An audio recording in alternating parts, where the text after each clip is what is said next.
بسم اللہ الرحمن الرحیم اللہ کے نام سے شروع جو بڑا مہربان نہایت رحم والا ہے۔ قتل حسین نسل میں مرگ یزید ہے، اسلام زندہ ہوتا ہے ہر کربلا کے بعد۔ حضرت امام علی رضی اللہ تعالیٰ عنہ نے فرمایا، ہر چیز کا بیج ہوتا ہے اور بدی کا بیج حرص کا غلبہ ہے۔ عورت کا پردہ کرنا شہید کے خون سے بھی افضل ہے۔ حق کے راستے میں سب سے بڑی سختی یہ آتی ہے کہ انسان تنہا رہ جاتا ہے۔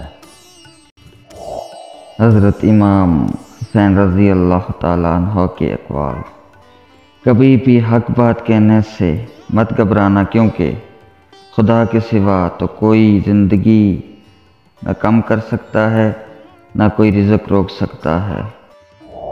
بغیر حب علی مدحا نہیں ملتا، عبادتوں کا بھی ہرگز صلہ نہیں ملتا۔ خدا کے بندو سنو غور سے خدا کی قسم، جسے علی نہیں ملتا اسے خدا نہیں ملتا۔